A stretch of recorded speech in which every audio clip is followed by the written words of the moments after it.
Be the Good with Kate is back, and I can't even begin to tell you how excited and grateful I am to share these guests with you over the upcoming months.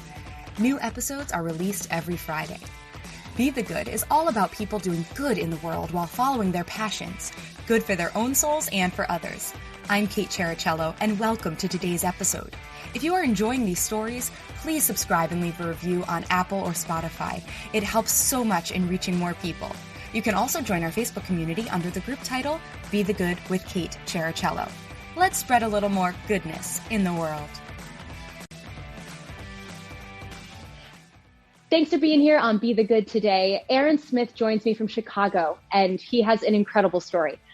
While in jail for nearly a decade, Aaron had a complete mindset shift, and with the help of God, escaped the odds.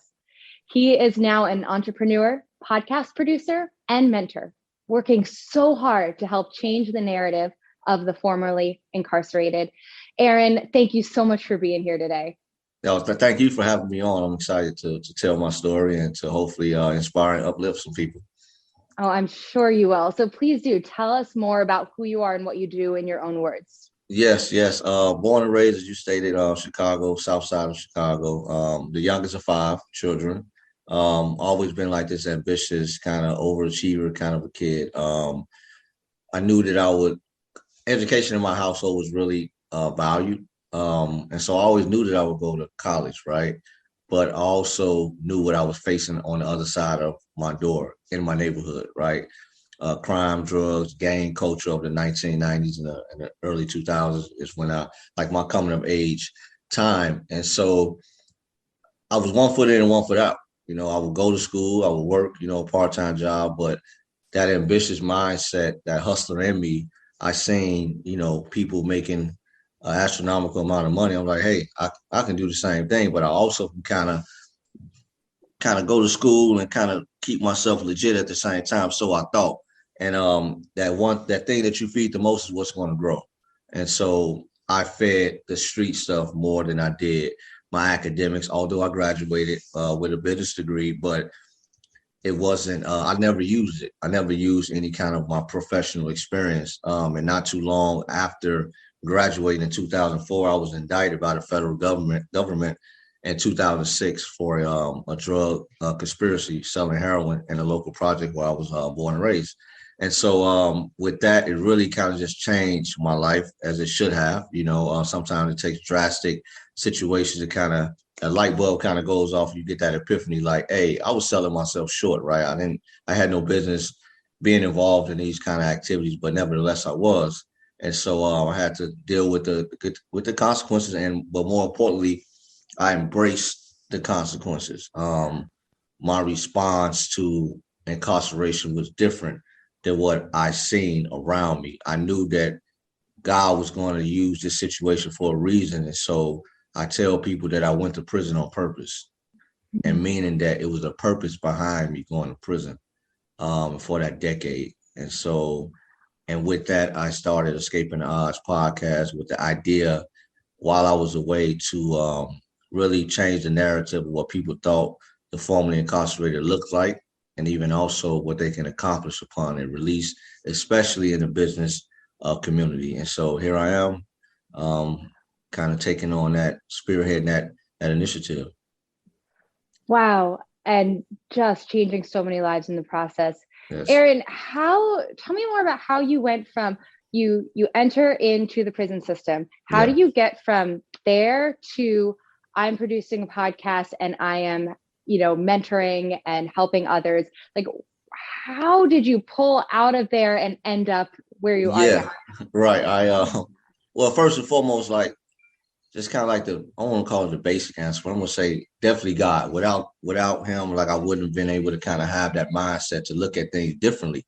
And that's key. I knew that I had to become better and not bitter. And so that's pretty much was my mindset. So from the beginning, I knew that I needed to change. So I started I was looking for the exit from day one. My re-entry, as they call it, I call it pre-entry, because I knew that I had close to a decade to do, but I maneuvered and I moved around the institution as if I was going home tomorrow. Like any day they can say, hey, Aaron Smith, you're going home. So I always wanted to be prepared. And so my preparation what people are is seeing right now. It's like that was the practice. Like what people are saying right now is like the Super Bowl. This is the game. Like I prepared for this. I spiritually, mentally, and physically, I did something every day to kind of sharpen myself. And most importantly, I spent time around men that were like-minded, like myself. And luckily, I was in a federal system, and what that means is that I had the opportunity to be around men that were like white-collar offenders, like CEOs of like big companies and things of that nature. And so they really kind of groomed me in a sense, like as it relates to business. I always had it in me, but like they were able to kind of extract other things that I didn't see in myself. And so with that, it was training ground for me. And so once I was released, I thought of the idea. I said, you know what, I'm gonna get out and this is what I'm going to do. You know, I'm going to create this media company where I tell these amazing stories, but at the same time, have like an entrepreneurial piece to it or component to it as well. Talk about a prison story you never hear, right, on mainstream media or in the millions of television shows that show the prison system in one way or another. Yeah. I have never heard a story of someone there who used it as an opportunity to learn from the CEOs who were also there and just find ways to make an opportunity that's a positive opportunity every day. And what a great and important thing for all of us to know about too, that, you know, there are opportunities everywhere, even somewhere you would definitely not. Absolutely. Think. Yes. Absolutely. I can give you a situation where, it was it was spring 2018. I was on what they call the reentry committee. And the reentry committee sole job at this institution is to pretty much kind of help the men that's going home within 18 months kind of get themselves acclimated to kind of leaving. So we're helping them write like resumes, like come up with like a release plan, and even inviting people inside the prison to speak. And so I've always been like this idea guy. So I reached out to the reentry coordinator who's kind of over that. She's a staff member at the prison. And I said, you know what I think would be really cool is like if we invited people in that were formerly incarcerated that can kind of tell their story and kind of really inspire. And especially if they were like entrepreneurs too, because a lot of people that's incarcerated, they have this aspiration to become entrepreneur. They just don't know how. And so don't, have maybe the access to capital or whatever it may be. And I was like, I think it'd be really dope to bring someone in. And so again, because I was around people from all over the country, I had a buddy of mine who's from from Pittsburgh, Pennsylvania. And he used to get a newspaper in like every week. And so I was always learning. So I'm reading newspapers from all around the country. I'm reading Wall Street every day. Like I'm really just immersing myself. This was like college for me all over again. That's how I had to think about it in my mind. And so as I'm reading an article in the newspaper, in the Pittsburgh newspaper, I come across a guy named Clarence Bethea. Clarence Bethea, he's out of Minneapolis. That's where I was actually located in federal prison.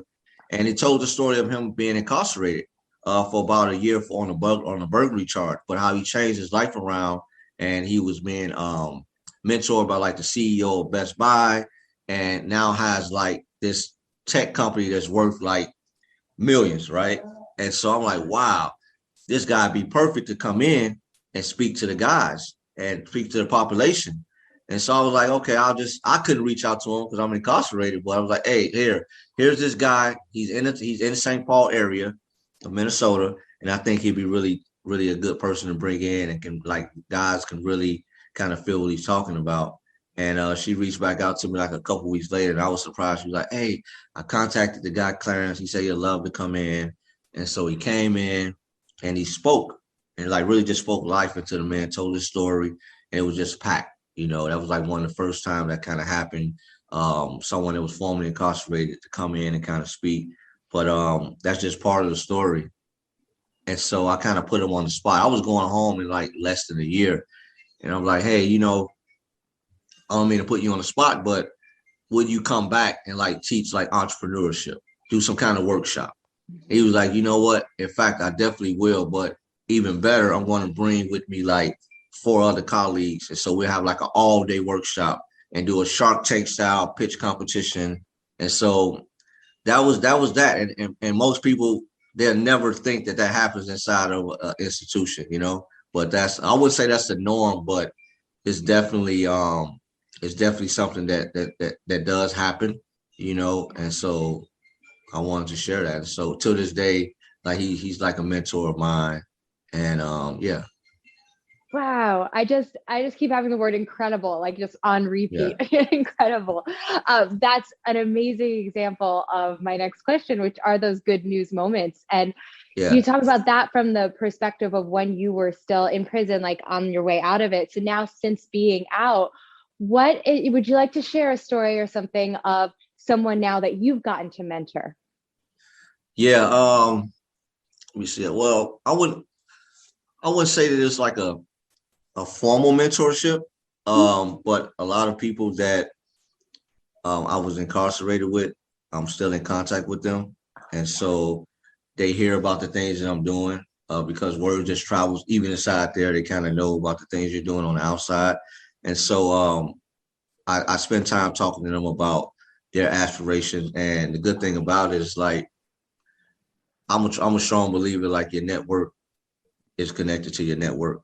And so some of the hurdles that I went through or that I'm going through, the next person that I know don't have to go through some of those same hurdles, because now I can introduce you to the right people. You don't have to go through the same channels that I went through. And so I think that's key, like to take your life to the next level. And so we talk about things of that nature, just kind of really preparing them for their release, not even just from a professional standpoint, just even personally, because there's so many different dynamics to coming home after a long time that I think most people that haven't been incarcerated, they may not be able to kind of like get. And I get it, you know what I mean? Because it's hard for someone that's been incarcerated to get it.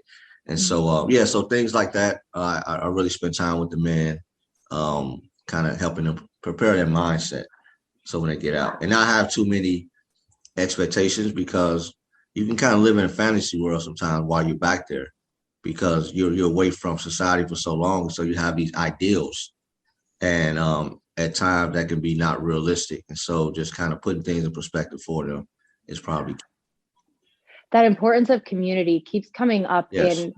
in every episode that I do, in every article I read. Like, it all comes back, anything, talking about humans, all comes back to that community too, whether it's virtual because we've been in a pandemic, or in person, or just all about. And I loved your quote about your network is directly related to your net worth.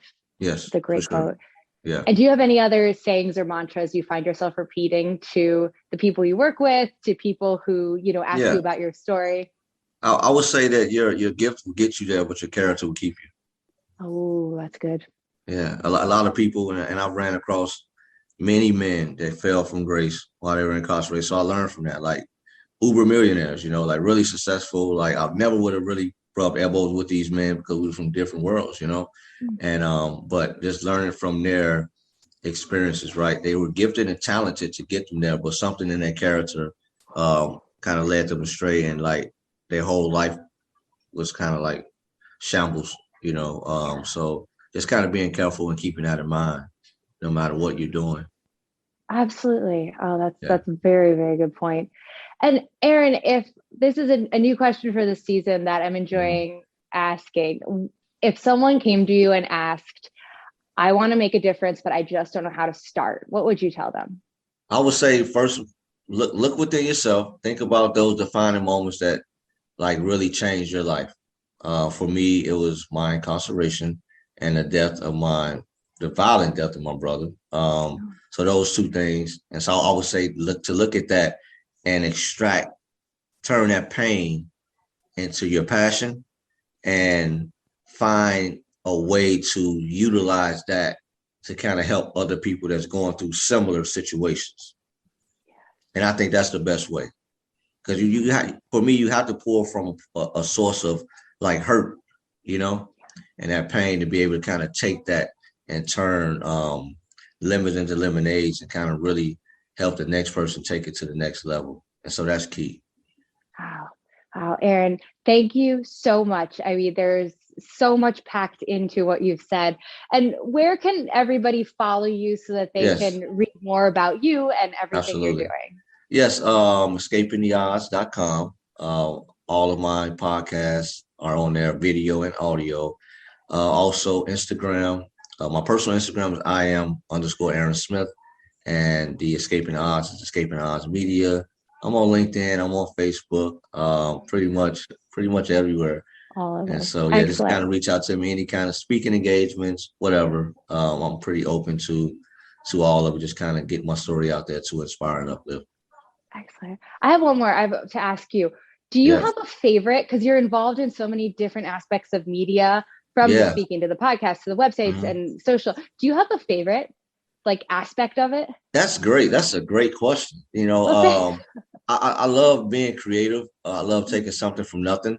So I would say right now, the storytelling part, the podcasting, that part of it, but even more so is like it's leading me into like telling stories in front of the lens, Uh-huh. like getting those stories. So I would say this is exactly what I'm doing. Just kind of like really sitting down, raw, authentic, getting these stories out, and yeah, just kind of and building relationships along the way, because that's key. Yeah. You know, Yeah. and I've been blessed to be able to kind of be able to pick good people. Oh, well, you say you've been blessed, but also you've done the work too. Absolutely, yeah. And Faith you without keep work, putting yeah. yourself out there. Yes, absolutely. Yes, for sure. Amazing. Amazing. Well, Aaron, I can't thank you enough. This has brought me such like a lift to the day Yeah. too. So keep doing the amazing work you're doing. It's impacting so many lives. Yes. Thank you for having me on. This has been a great interview. Great line. Thanks so much for listening to Be the Good with Kate Chericello. Whether you're listening on YouTube or via podcast, it would mean the world if you liked, subscribed, and or left a review. You heard about the good? Now go out and be the good in your life this week. If you have stories of good news that need to be shared, please send me a message. Thanks again, and have a great week.